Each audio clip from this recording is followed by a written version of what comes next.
નમસ્કાર મિત્રો, સ્વાગત છે તમારું આપણી આ યુટ્યુબ ચેનલમાં જેનું નામ છે ગુજરાતી જીકેની જમાવટ. મિત્રો, આજના વિડીયોમાં આપણે વાત કરીશું જે આંગણવાડી ભરતી જે ગુજરાત રાજ્યમાં મિત્રો જેના ફોર્મ ભરાઈ ગયા છે તેના જે રિઝલ્ટ છે તે કાલે જાહેર થઈ ગયા છે. એટલે કે મેરિટ લિસ્ટ છે તે જાહેર થઈ ગયું છે. તો મેરિટ લિસ્ટમાં કોનું નામ આવ્યું છે અને કઈ રીતે મિત્રો મેરિટ લિસ્ટ, રિજેક્ટ લિસ્ટ અને સાથે અપીલ કઈ રીતે કરવાની, આ તમામ માહિતી આજના વિડીયોમાં આપણે મેળવીશું. તો વિડીયોના અંત સુધી આપ બન્યા રહેશો. જો તમે અમારી ચેનલમાં નવા હોય તો અમારી ચેનલને સબસ્ક્રાઇબ કરી લેજો. સાથે જ મિત્રો બેલ આઇકોનને પણ દબાવી દેજો, જેથી કરીને અમારી ચેનલ પર મૂકવામાં આવતા વિવિધ ભરતીના નોટિફિકેશન, વિવિધ ભરતીઓના પરિણામ સાથે જ જનરલ નોલેજને લગતા વિડીયોઝ તમને સરળતાથી મળી જાય. મિત્રો, આજના વિડીયોમાં આપણે જાણીશું કઈ રીતે આપણે મોબાઈલમાંથી પણ મિત્રો જે છે તે રિઝલ્ટ ડાઉનલોડ કરીને જોઈ શકો છો, રિજેક્ટ લિસ્ટ પણ જોઈ શકો છો અને સાથે ગ્રીવેન્સ એટલે કે મિત્રો એની જે અપીલ કરવાની છે તે પણ કરી શકો છો મિત્રો. તો મિત્રો, આપણે સૌથી પહેલા આપણા મોબાઈલમાં ગૂગલ ક્રોમ જે એપ્લિકેશન છે તેને ઓપન કરવાની છે. તો કંઈક આ રીતનું આપણા સામે ઇન્ટરફેસ આવશે. તો મિત્રો, જે સર્ચ બાર છે તેમાં આપણે લખવાનું છે ehrmsgovernment.in. ત્યારબાદ એને ક્લિક કરતા મિત્રો એક નવું પેજ ખુલશે, જેમાં પહેલી સાઇડ છે ehrms.gujarat.government.in. તેના પર ક્લિક કરશું. એના પર ક્લિક કરવાથી મિત્રો એક નવું પેજ ઓપન થશે, જેમાં ehrms ગુજરાત સરકારની જે સાઇટ છે ગુજરાત રાજ્ય બાળ અને મહિલા વિકાસ વિભાગની તે ખુલી જશે મિત્રો. હવે ત્યારબાદ જે સાઇટ ખુલી ગઈ છે તેના પર એક આપણે જોઈશું તો હોમ, અને હોમની બાજુમાં મિત્રો એક ટાસ્કબારમાં રિક્રુટમેન્ટનો ઓપ્શન છે.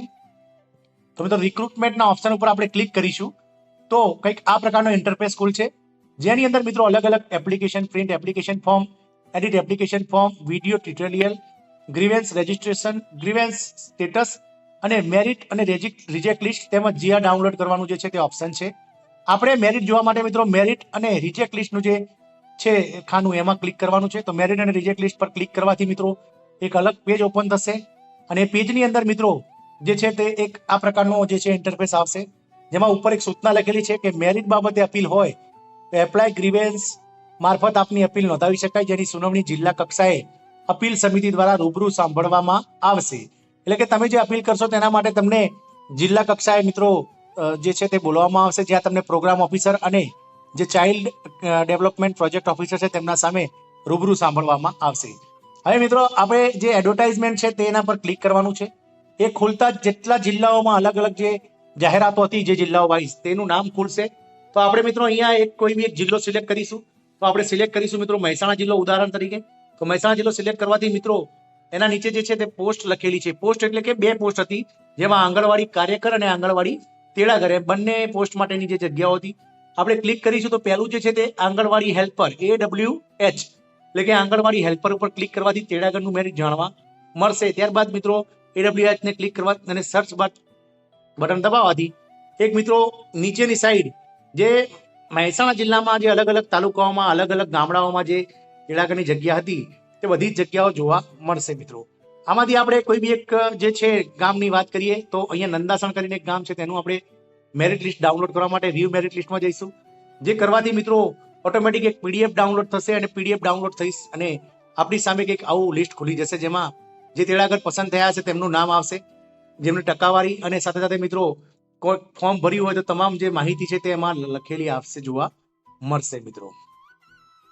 ત્યારબાદ બીજી જે બાજુમાં છે તે રિજેક્ટ લિસ્ટનું એક ફોર્મેટ હશે, જે ખોલતા મિત્રો રિજેક્ટ લિસ્ટ જો હશે તો બતાવવામાં આવશે, નહીં તો બતાવવામાં આવશે નહીં. કોઈ પણ જગ્યાએ રિજેક્ટ લિસ્ટ નહીં હોય તો રિજેક્ટ લિસ્ટની ફાઇલ બતાવવામાં આવશે નહીં. જો કોઈ જગ્યાએ રિજેક્ટ લિસ્ટની જગ્યા હશે તો રિજેક્ટ લિસ્ટ બતાવવામાં આવશે મિત્રો.